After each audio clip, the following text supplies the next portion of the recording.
हमारा गणपति बुढ़प्पा के सोहई विमले अद्वमुखे एवं गणेशो है भिक्षुमध्ये एवं गणेशो है भिक्षुमध्ये। अमावस्या की अर्धरात्रि का समय भगवान महावीर परिनिर्वाण अवस्था की ओर अग्रसर बनते जा रहे थे। उस समय इंद्र है भगवान के चरणों में उपस्थित होता है और निवेदन करता है, प्रभु आप अपने समय को 1 मिनट या पहले पूरा कर लो या 1 मिनट बाद में पूरा करो, क्योंकि इस समय आपकी कुंडली पर भस्म ग्रह है, ये लग रहा है। भगवान महावीर ने कहा, इंद्र न कभी ऐसा हुआ है और न कभी ऐसा होगा। जो तीर्थंकर होती हैं उनका जो आयुष्य होता है वह निश्चित होता है। इंद्र ने कहा, प्रभु उस भस्म ग्रह के कारण आपका शासन है ये खंड विखंड हो जाएगा। भगवान ने कहा, जो होना है होगा, पर आयुष्य को घटाने और बढ़ाने की ताकत है वह हमारे में नहीं। भगवान महावीर का परिनिर्वाण हो जाता है। गौतम को पता लगता है, तत्काल वो आती हैं, भाव विहल बन जाती हैं। उस समय सुधर्मा ने भगवान महावीर की अनमोल देशना उसको सुनाई। 36 प्रकार की भगवान ने शिक्षा प्रदान की थी। गौतम का मन आश्वस्त होता है, एकाग्र बनता है और उसी समय गौतम को केवल्य ज्ञान की प्राप्ति हो जाती है। केवली के पाठ पर कभी केवली नहीं बैठता है, छद्मस्त ही विराजमान होती है। भगवान महावीर के पाठ पर सुधर्मा स्वामी हैं, उनका विराजना होता है। पहले आचार्य सुधर्मा स्वामी होती हैं और वो धर्मोद्योत करने वाले होती हैं। एक बार सुधर्मा स्वामी हैं विहार करते हुए राजगृह नगरी में पधारती हैं। वहाँ पर ऋषभदत्त और धारणी उनका लड़का जम्बू कुमार है। वह भगवान की देशना सुनने के लिए आता है। सुधर्मा की देशना सुनकर और वह जागृत हो जाता है, दीक्षा के लिए तैयार हो जाता है, घर पर आता है, माता पिता को कहता है। माता पिता ने 8 कन्याओं के साथ के अंदर उनका संबंध कर रखा था और 8 ही कन्याओं के माता पिता आती हैं, कन्याएं आती है, समझ आती है, पर वो कह रहे नहीं, मैं दीक्षा लूँगा। माता पिता के अत्यधिक आग्रह पर जम्बू कुमार है उन 8 कन्याओं के साथ में शादी कर लेता है। साथ के अंदर इस संकल्प के साथ शादी के अगले दिन मेरे को दीक्षा लेनी। शादी हो जाती है, 99 करोड़ का दहेज आता है और उस दहेज को सुनकर और एक बहुत बड़ा डाकू है और वह तत्काल उसके घर पर आ जाता है और सारे माल को हड़पने के लिए जम्बू कुमार अपनी 8 ही पत्नियों को रात भर के अंदर समझ जाता है। प्रभव नाम का चोर धन की गांठड़ियां बांध लेता है। चोर रवाना होने लगती हैं, पर उनके पैर हैं वो चिपक जाती हैं।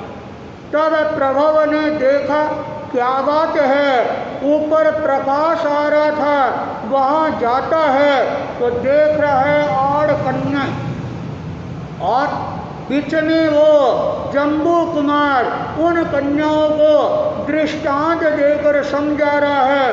सारी कन्याएं दीक्षा के लिए तैयार हो जाती है और प्रभव का मन बदलता है, वह भी दीक्षा के लिए तैयार हो जाता है। 500 चोर तैयार हो जाती हैं, जम्बू के माता पिता तैयार हो जाती हैं, 8 कन्याओं के माता पिता तैयार हो जाती हैं, और एक साथ के अंदर सभी ने मिलकर और सुधर्मा स्वामी के पास के अंदर दीक्षा ग्रहण करते हैं।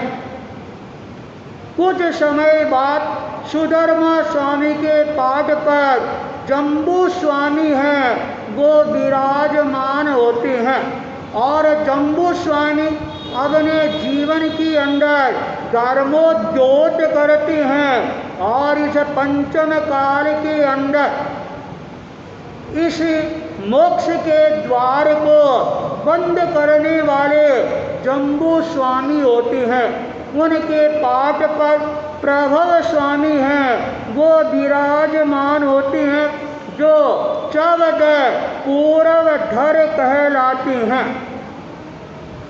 उसके पाठ के अंदर उन्होंने देखा, अब मेरे को शासन का भार किसको सौंपना चाहिए, और उस समय स्वयंभव नाम का एक ब्राह्मण उसको प्रतिबोध देकर तैयार किया जाता है, और वो अपने छोटे बच्चे कनक को छोड़कर और पास के अंदर दीक्षा लेता है। चौथे पाद पर स्वयंभव स्वामी हैं वो विराजमान होती हैं, और जो कनक है एक बार बच्चों के साथ खेल रहा था, बच्चे पीटती हैं, तब दूसरे बच्चों ने कहा, अरे इसको पीटो मत, ये अनाथ है, इसका बाप ही नहीं। कनक घर पर आता है, अपने बाप के बारे में पूछता है, माँ की आंखों में आंसू आ जाती हैं, और वो पिता की खोज के अंदर निकल जाती हैं, और पिता रास्ते के अंदर मिलते हैं। पूछे, मेरे पिताजी क्या है, कहाँ है? उन्होंने स्वयं ने कहा, क्या करेगा, मैं उनको देखना चाहता हूँ। तब स्वयंभव ने उसको उपदेश दिया और वो दीक्षा ले लेती हैं। उन्होंने देखा इसका आयुष्य है वह बहुत थोड़ा है, तो क्या करना चाहिए। तब स्वयंभव ने सारे आगमों का सार है वह एक जगह इकट्ठा किया, 10वें कालिक सूत्र का निर्माण किया, और वह सूत्र अपने पुत्र कनक को पढ़ाया। 6 महीने के बाद कनक का स्वर्गवास हो जाता है, पिता की आंखें गीली हो जाती है, और संतों ने पूछा, क्या बात है गुरुदेव? तब उन्होंने कहा, ये मेरा संसार पक्षीय लड़का था। संतों ने कहा, पहले बताया नहीं, हम ध्यान रखते। उन्होंने कहा, इसीलिए मैंने नहीं बताया और यह ग्रंथ का निर्माण किया, तो क्या करें। सब ने कहा, नहीं, ये एक आगम के रूप के अंदर हमारे काम आएगा।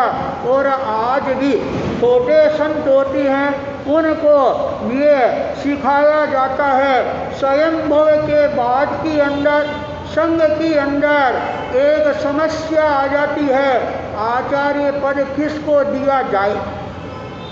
2 प्रमुख उम्मीदवार उभर कर सामने आते हैं, यशोभद्र और संभूत विजय। उन दोनों को आचार्य पद प्रदान किया जाता है, और धीरे धीरे 2 परंपराओं के अंदर जैन धर्म है यह विभक्त हो जाता है, और संघ के अंदर वही परंपरा आगे जाकर श्वेतांबर और दिगंबर के रूप के अंदर प्रसिद्ध हो जाती है। उनके पाठ पर भद्रबाहु स्वामी हैं, वो विराजती हैं, जो 10 पूर्वधर थे। उनके पाठ के ऊपर महागिरी आती हैं।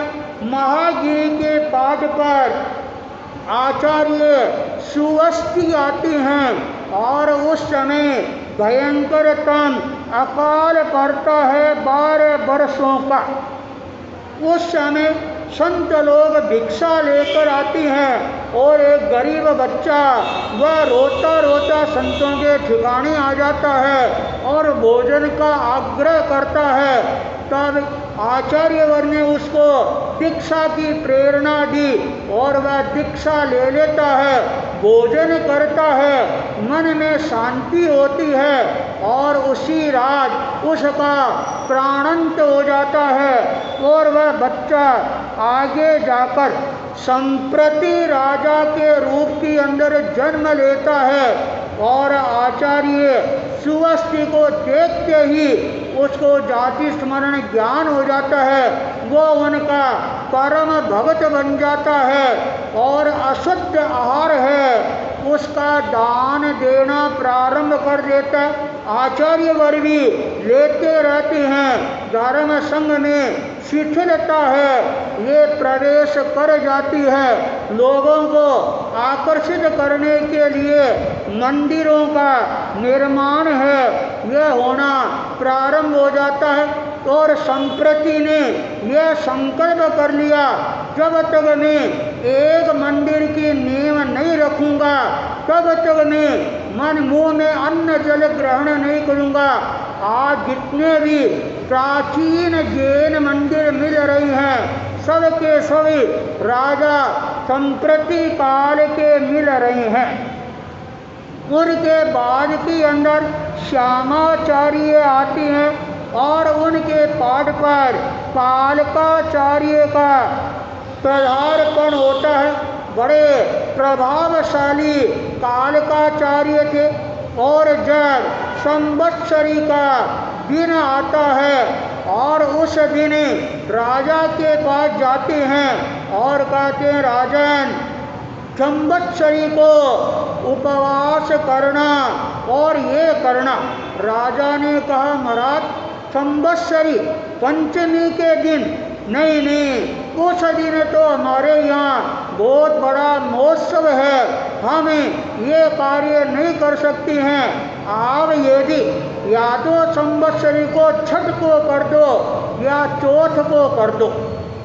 कालकाचार्य ने उसी समय चौथ की संवत्सरी है ये प्रारंभ कर दी। और आज भी मंदर मार्गी समाज के अंदर खट्टर गच के अंदर ये परंपरा है, चाहे कुछ भी हो जाए संवत्सरी है वह चौथ की ही रहेगी। उनके पाठ के ऊपर खपटू आचार्य विराजमान होती हैं, पाद लिप्त है वो विराजमान होती हैं, जो तंत्र और मंत्र के बहुत बड़े ज्ञाता थे। और उनके पाठ के ऊपर वज्र स्वामी हैं, वो विराजमान होती हैं। और ये 18वां पाठ था। पूर्वधर की परंपरा यहाँ तक चलती है। उनके बाद के अंदर आचार्य रक्षित आती हैं, दुर्बलिका पुष्य मित्र आती हैं, उमा स्वाति आती हैं, कुंद आती हैं और देवेंद्र गणी क्षमा श्रमण आती हैं।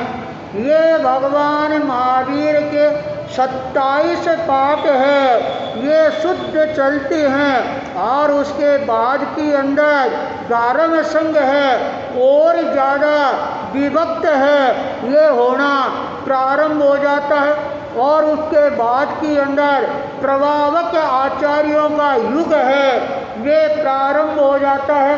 उन प्रभावक आचार्यों के अंदर आचार्य वृद्धवादी आचार्य जो विद्याधर गच्छ के महान आचार्य थे, और उन्होंने अनेकों विद्याओं के द्वारा चमत्कार है वो पैदा किए। उनके पाद पर सिद्धसेन दिवाकर है वो प्रतिष्ठित होते हैं, जिन्होंने जैन संघ के अंदर संस्कृत विद्या का एक तरह से प्रवर्तन किया था। उनके पाठ पर भद्रबाहु स्वामी हैं, उनका विराजना होता है, जिन्होंने उपसर्ग स्तोत्र की रचना की थी। उनके पाठ पर जिन भद्र गणी उनका विराजना होता है और उनके पाठ के ऊपर आचार्य मान तुंग आते हैं, जिन्होंने भक्तांबर की रचना करके और मंत्र शक्ति का प्रभाव है वह हमारे सामने दिखाया था। उनके पाठ के ऊपर आचार्य अकलंद आते हैं, उनके पाठ पर जीन दास महत्तर आता है, उनके पाठ पर हरिभद्र सूरी आती हैं, जिन्होंने जैन आगमों को एकत्रित करने के अंदर टीकाएं लिखने के अंदर अपनी महत्वपूर्ण भूमिका अदा की थी। उनके पाठ पर आचार्य वीरसेन का आगमन होता है। उनके पाठ के ऊपर श्रीलंकाचार्य का पदार्पण होता है और उनके पाठ पर जिनसेन का आगमन होता है। उनके पाठ पर अभय देव सूरी का आगमन होता है। उनके पाठ पर जिन दत्त का विराजमान होता है।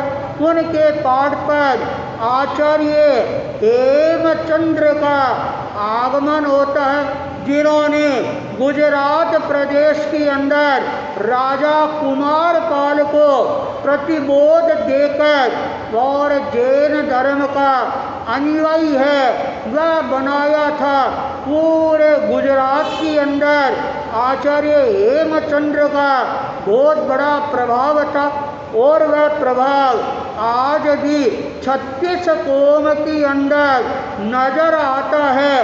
राजा कुमार पाल के निवेदन पर आचार्य हेमचंद्र है महादेव के मंदिर में पधारती हैं और वहाँ पर महादेव स्तोत्र की रचना करते हैं, जो आज बहुत सारे प्रभावशाली एक स्तोत्र के रूप के अंदर उभर कर हमारे सामने आया। उनके पाठ पर आचार्य मलयगिरी का आगमन होता है और उनके पाठ के ऊपर जिनचंद्र सूरी माणिधर उनका आगमन होता है और उनके पाठ पर देवेंद्र जिन कुशल सूरी और ये दादा परंपरा है, ये प्रारंभ होती है और उनके पाठ पर आचार्य वीर विजय जी का आगमन होता है, जिन्होंने अकबर को प्रतिबोध दिया और उस प्रतिबोध से प्रभावित होकर राजा अकबर जो सुबह का नाश्ता 500 चिड़ियाँ और उनकी जो जीभ होती उस जीभ को काट कर और उन जीभों से वो अपना सुबह का नाश्ता करता था, अर्थात 500 चिड़ियों को वह प्रतिदिन मरवाता था। आचार्य हरिभद्र के उपदेश से प्रभावित होकर और उन्होंने वह भोजन करना बंद कर दिया और उनके पाठ पर आचार्य यशो विजय जी का आगमन होता है, जो बहुत ही ज़्यादा प्रभावशाली आचार्य के रूप के अंदर उभर कर हमारे सामने आते हैं।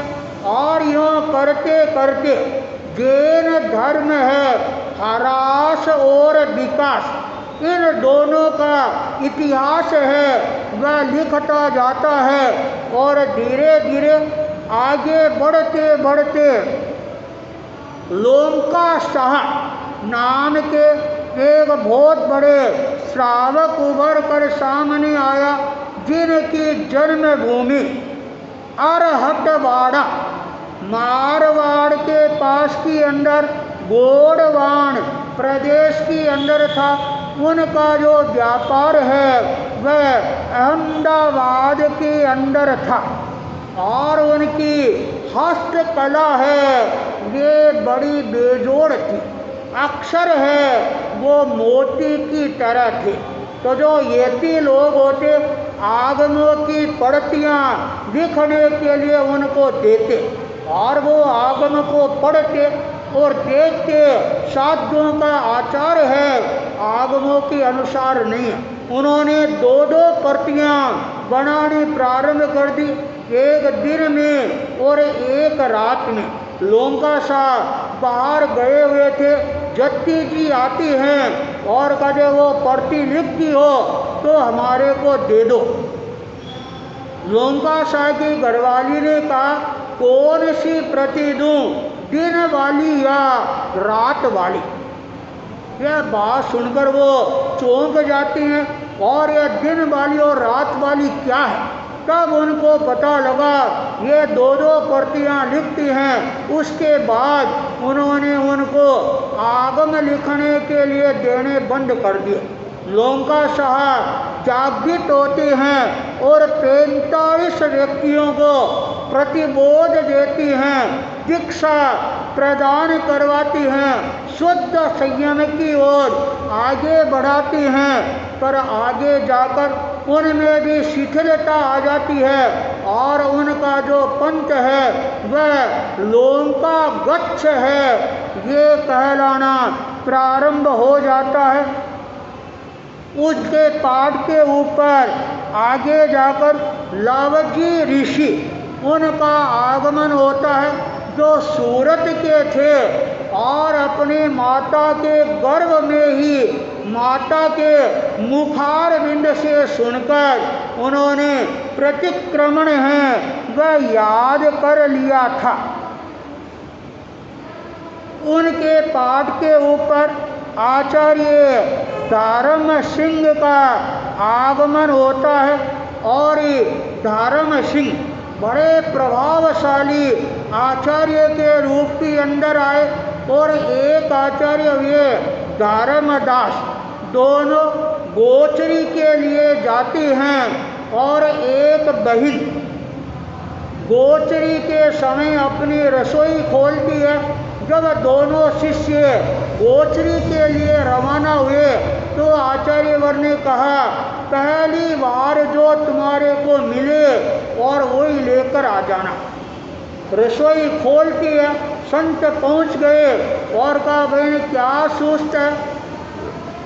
वही ने कहा भी तो चूल्हा ही नहीं जलाया, ये चूल्हे की राख सूझती है, ये लेनी हो तो ले लो।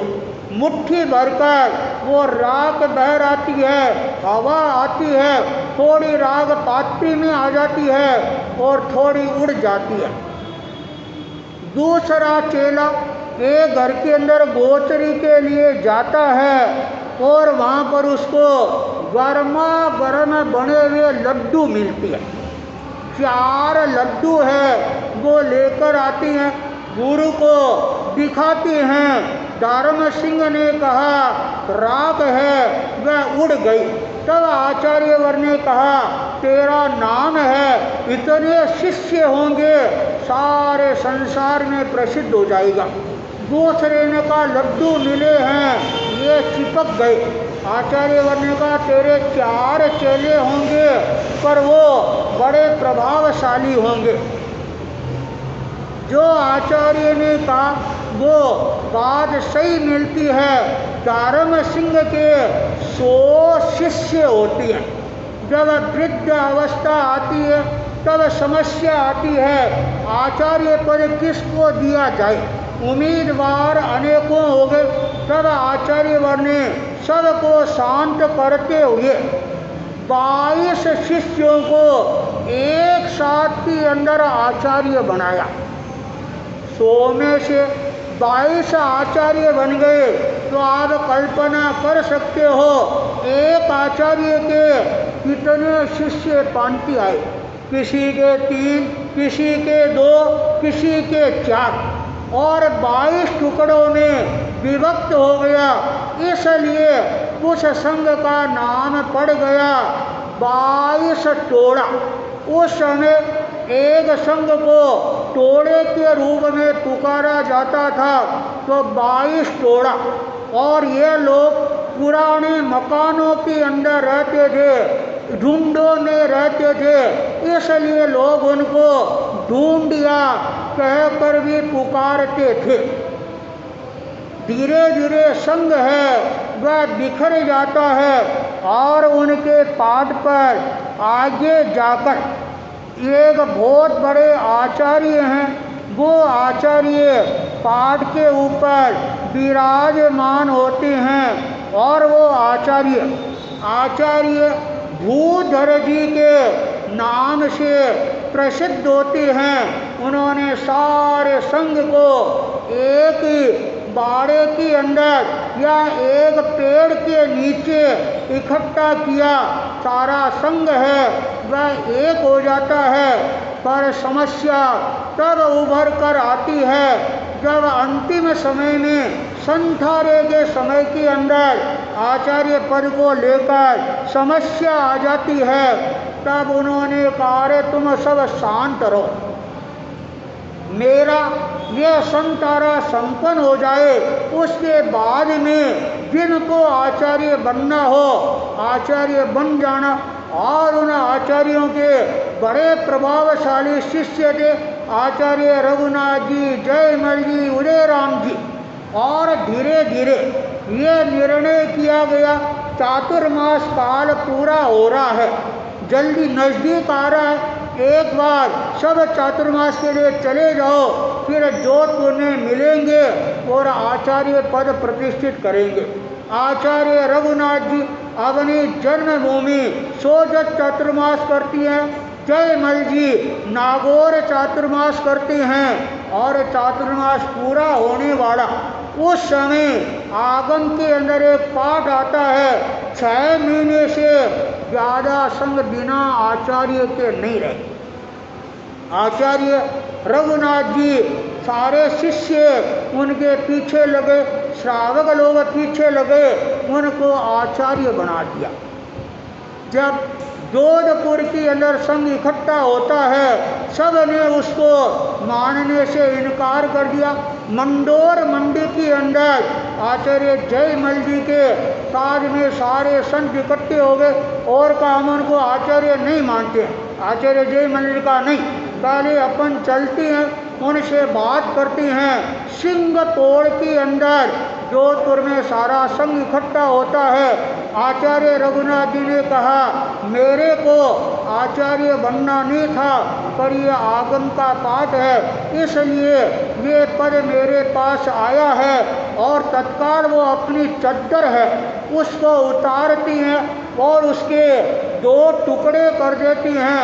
एक टुकड़ा जयमल जी को उड़ा देती हैं और कहती है, ये भी हमारे आचार्य। 2 आचार्य बन गए। औरों के मन में विद्रोह हो गया और सारा संघ है बिखर जाता है। और कोई खींचन गया, कोई मेवाड़ गया, कोई मध्य प्रदेश गया, कोई गुजरात गया और सब आचार्य बन गए। 22 आचार्य से भी ज़्यादा आचार्य बन जाते हैं। आचार्य रघुनाथ जी के पास के अंदर आचार्य भिक्षु है, उन्होंने दीक्षा ग्रहण की। राजनगर के श्रावकों ने विद्रोह किया, उस विद्रोह को शांत करने के लिए मुनि भिक्षु को 5 साधुओं के साथ भेजा गया। मुनि भिक्षु ने अपने प्रभाव से श्रावकों को अपने चरणों में झुकाया, पर अर्धरात्रि के समय बुखार आती है, भिक्षु को अंतर ज्ञान पैदा होता है, सत्य का प्रकटीकरण करती हैं और आचार्य वर्ग के सामने रखती हैं, मानने के लिए तैयार नहीं होती हैं। तब बगड़ी के अंदर आचार्य भिक्षु ने धर्म क्रांति की। केलवा के अंदर अंधेरी ओरी यक्षराज चरणों में झुकता है और आषाढ़ी पूर्णिमा को 13 पंथ धर्म संघ की स्थापना की। उनके पाठ पर आचार्य भारमल जी का आगमन हुआ, बड़े रिजु थे। उनके पाठ के ऊपर आचार्य रायचंद जी का आगमन हुआ। ब्रह्मचर्य का तेज है, बड़ा प्रभावशाली था। भर गर्मी के अंदर यदि वो विहार करते, ब्रह्मचर्य के प्रभाव से आकाश में बादल आ जाते। उनके पाठ के ऊपर जयाचार्य विराजमान हुए, जो बड़े प्रभावशाली थे। पूरे धर्म संघ के अंदर अनुशासन और मर्यादा का प्रवर्तन किया। उनके पाठ के ऊपर मगवा गणी विराजमान होती है, बड़े सरल और ऋजु प्रकृति के थे। उनके पाठ पर माणक गणी विराजमान होती हैं। उनको ज्योतिष पर ज़्यादा विश्वास था, इसलिए वो थोड़े समय के अंदर उनका स्वर्गवास हो जाता है। पीछे आचार्य पद किसी को नहीं दिया जाता है, संघर्ष की स्थिति आ जाती है। उस समय हमारे धर्म संघ के एक बहुत बड़े संत, उन्होंने सारे संघ को एक करने में महत्वपूर्ण भूमिका अदा की और दालगणी को आचार्य बनाया। दालगणी दार्शनिक और प्रभावशाली आचार्य थे। उनके पाठ पर आचार्य कालुगणी का आगमन होता है, जो करुणा के महान अवतार पुरुष थे। उनके पाठ के ऊपर आचार्य तुलसी का आगमन होता है।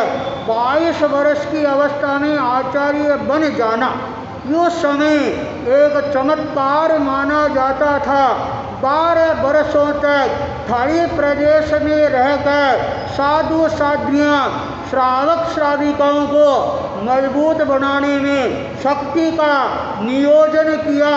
अणुव्रत आंदोलन के द्वारा नैतिक चेतना का जागरण किया। प्रेक्षा ज्ञान, जीवन विज्ञान, ऐसे अनेकों उनके अवदान थे। उनके पाठ पर आचार्य महाप्रज्ञ का आगमन हुआ। आचार्य तुलसी ने अपने जीवन के अंदर सबसे बड़ा जो कार्य किया, आचार्य पद पर होते हुए भी आचार्य पद का विसर्जन करके और महाप्रज्ञ को आचार्य पद पर विराजमान करवाया। ये इतिहास की दुर्लभतम घटना के रूप के अंदर सामने आया। आचार्य महाप्रज्ञ ज्ञान और संस्कृत विद्या के प्रकांड विद्वान थे। उनके पाठ पर आचार्य महाश्रवण का आगमन हुआ और आज उनकी ये शासना चल रही है। तो ये भगवान महावीर से लेकर वर्तमान तक आचार्य परंपरा है। इनका हमने अवलोकन किया, दिग्दर्शन लिया और आज हम इन सभी आचार्यों के जीवन से प्रेरणा लेकर अपने आप को शक्तिशाली बनाने का प्रयास करेंगे। तो ये संवत्सरी का महान पावन दिन और हमारे को शक्तिशाली है, वह बनाने वाला बन जाएगा। इसी मंगल भावना के साथ ओम अरहम।